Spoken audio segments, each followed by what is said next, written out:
الحمدللہ، ہم اللہ تعالیٰ کا شکر ادا کرتے ہیں جس نے ہمیں اسلام کی نعمت عطا فرمائی اور اپنے پیارے حبیب رحمت للعالمین سرور کائنات حضرت محمد مصطفیٰ صلی اللہ تعالیٰ علیہ وآلہ وسلم پر بے پناہ درود و سلام بھیجتے ہیں، جن کی وجہ سے ہمیں حق اور باطل میں فرق کرنے کی سمجھ ملی۔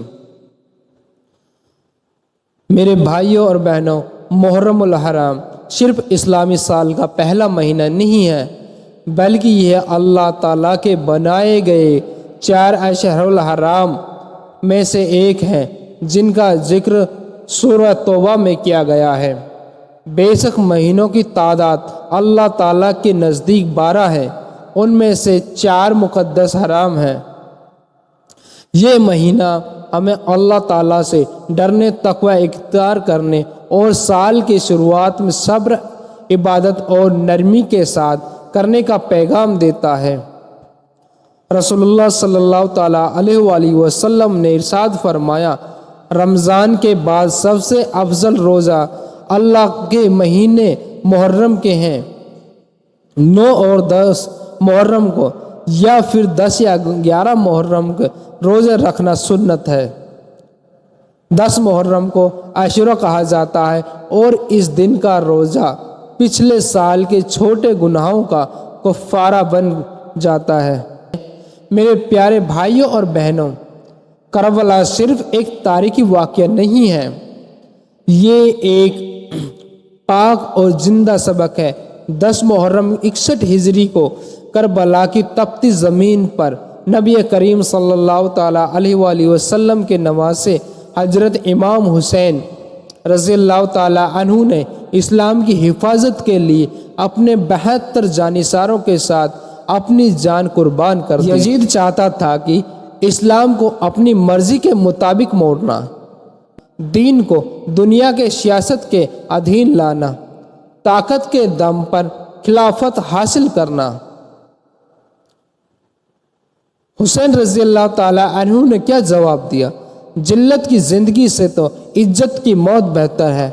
ہم حق پر ہیں اور حق کو کبھی جھکنے نہیں دیں گے۔ جب حضرت علی اکبر، علی اصغر اور عباس جیسے نوجوان شہید ہوتے ہیں تو حسین رضی اللہ تعالیٰ عنہ صبر کرتے ہیں۔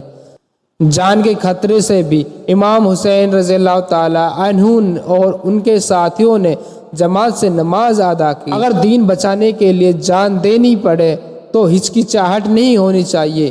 دنیا کی ہر طاقت کے باوجود حسین رضی اللہ تعالیٰ عنہ نے اللہ اور اس کے رسول صلی اللہ تعالیٰ علیہ وآلہ وسلم کے راستے پر ایک قدم بھی پیچھے نہیں ہٹایا۔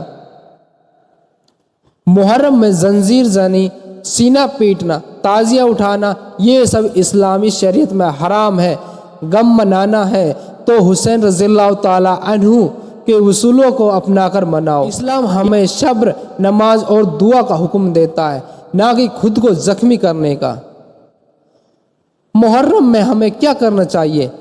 محرم میں ہمیں روزے رکھنے چاہیے، نماز کی پابندی کرنی چاہیے، قرآن کی تلاوت کرنی چاہیے، دعا اور توبہ کرنی چاہیے، بچوں کو صحیح اتہاس بتانا چاہیے، مجلسوں میں حسینی پیغام کو پھیلانا۔ اور محرم کا پیغام کیا ہے؟ حسینی کردار اپناؤ، ظلم کے خلاف آواز اٹھاؤ، سچائی کے لیے ڈٹے رہنا، دین پر عمل کرنا، دنیا کے لالچ میں ایمان نے بیچنا۔ ہم اللہ تبارک و تعالیٰ سے دعا کرتے ہیں، اے میرے اللہ، ہمیں حسین رضی اللہ تعالیٰ عنہ کی طرح ہمت اور صبر عطا فرما، ہمیں یزید کی سوچ سے بچا، اور اس محرم کو عبادت اور تقوی کا مہینہ بنا، اور ہمیں قبر اور آخرت میں حسین والوں کے ساتھ مسحور فرما، آمین رب العالمین۔ رسول اللہ صلی اللہ تعالیٰ علیہ وآلہ وسلم کی وفات کے بعد خلافت کا سلسلہ چلتا رہا۔ حضرت ابو بکر رضی اللہ تعالیٰ عنہ، حضرت عمر رضی اللہ تعالیٰ عنہ، حضرت عثمان رضی اللہ تعالیٰ عنہ، پھر حضرت علی رضی اللہ تعالیٰ عنہ۔ حضرت علی کی شہادت کے بعد مسلمانوں میں اختلاف ہوئے۔ معاویہ بن ابی سفیان نے خود کو حاکم گھوشت کیا۔ ان کے بعد اس کا بیٹا یزید تخت پر بیٹھا اور مسلمانوں سے جبراً بیعت لینے لگا۔ حضرت امام حسین کا انکار۔ حضرت امام حسین رضی اللہ تعالیٰ عنہ جو رسول اللہ صلی اللہ تعالیٰ علیہ وآلہ وسلم کے نواسے تھے، انہوں نے یزید کی بیعت سے صاف انکار کر دیا۔ انہوں نے کہا میرا جیسا شخص یزید جیسے فاسق فاجر کے بیعت نہیں کر سکتا۔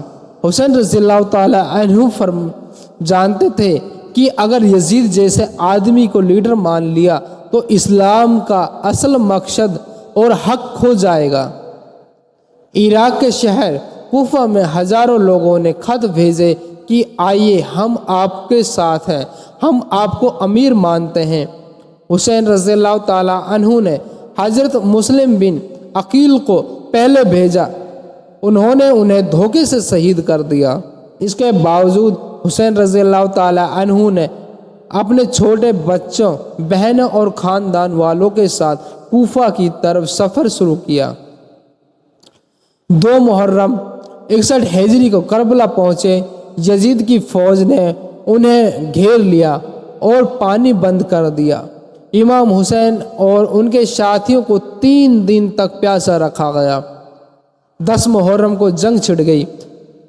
حسین رضی اللہ تعالیٰ عنہ نے اپنے جوان بیٹے، بھتیجے، بھائیوں کو ایک ایک کر میدان میں بھیجا، وہ سب شہید ہو گئے۔ حضرت عباس نے دریا تک پہنچ کر مشک بھری لیکن پیا نہیں اور وہ بھی شہید ہو گئے۔ سب سے آخر میں امام حسین رضی اللہ تعالیٰ عنہ خود میدان میں اترے۔ حسین رضی اللہ تعالیٰ عنہ کو بھی تیروں اور تلواروں سے اور بھالوں سے شہید کر دیا، ان کی گردن کو کاٹ دیا اور یزید کے دربار میں بھیجی گئی۔ خاندان نبوی کی عورتوں کو قید کر لیا۔ جناب زینب اور امام زین العابدین نے صبر کے امتحان دکھائی۔ جنگ کربلا سے ملنے والے سب حق پر ڈٹے رہو، چاہے جان ہی کیوں نہ چلی جائے۔ ظالم کے سامنے خاموش رہنا بھی ظلم کا ساتھ دینا ہے۔ دین کی حفاظت پہلے ہے، جان اور مال بعد میں۔ عورتوں کے حجاب اور حیا بھی کربلا سے سبق ہے۔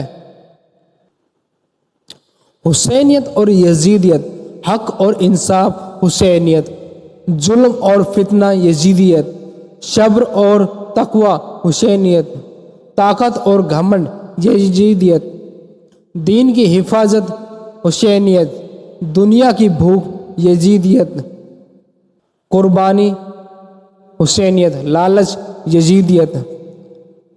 ہم اللہ تبارک و تعالیٰ سے دعا کرتے ہیں، اے میرے اللہ، ہمیں حسین رضی اللہ تعالیٰ عنہ کی راہ پر چلنے کی توفیق دے، ہمیں یزیدیت فتنوں سے بچا، ہمیں جنگ کربلا کا سبق اپنے دلوں میں اتارنے کی طاقت دے۔